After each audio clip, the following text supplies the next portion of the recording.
Good morning, Flagler County. I'm Rich Carroll. You're listening to Flagler's Morning News on Thursday, September 14th.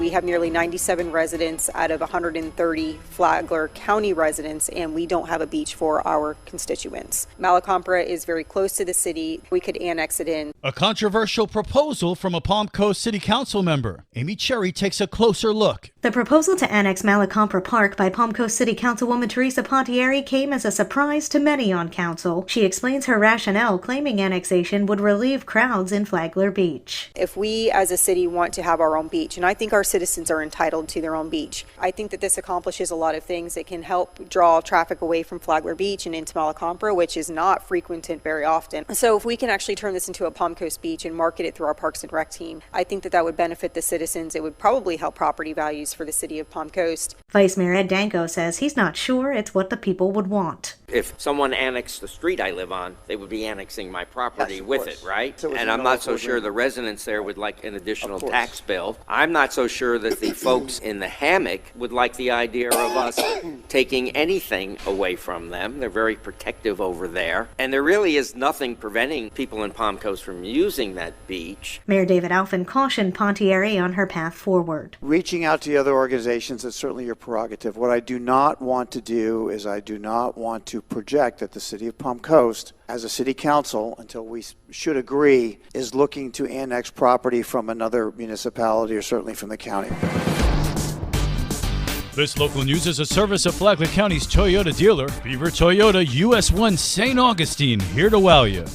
The Florida Sheriff's Task Force worked hard to ensure that the first week of school was a safe one for students. Sheriff Rick Staley commended Operation Safe Kids. Thousands of traffic citations were written, along with thousands of warnings across the state of Florida. As chairman of the board of directors for the Florida Sheriff's Association, I commend our 42 sheriffs that participated in this statewide event, and also thank the sheriff's office team in Flagler for their hard work ensuring our kids return safely to school. He pushed for kids to get to school safely all year long and issued this reminder to drivers. Don't drive distracted. Pay attention as kids will continue to walk and ride bikes and ride buses to school. Leave to work or to your appointment a few minutes earlier so that you have sufficient time to get there without endangering our future generation. Operation Safe Kids led to more than 130 traffic citations in Flagler County and more than 200 warnings to drivers. From the WNZF Newsroom, I'm Amy Cherry.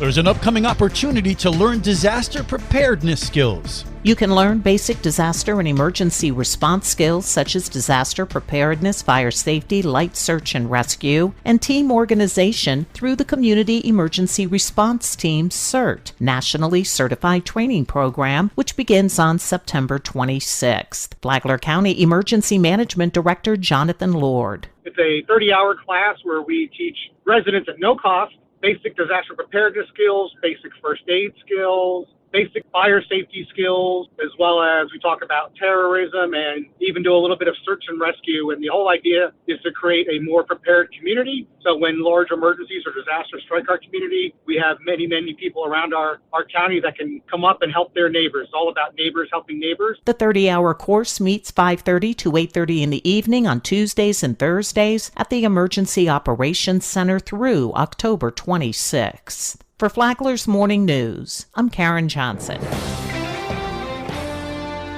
Is it all about the high school athletics? Matanzas head football coach Matt Forrest says that it is not. The fact of the matter is 3.6 of you are going to go play college ball. 3.6%. So that means the other 96% have got to have some other tools to go out and be successful. Forrest said that that's what both FPC and Matanzas represent. He said students making it on the field of life is what the town and the county can both be proud of. That students are making it from high school into the world as successful people. You can listen to Common Grounds on Sunday mornings at 10 here on WNZF or on the Flagler radio app anytime. Tomorrow, staying academically fit.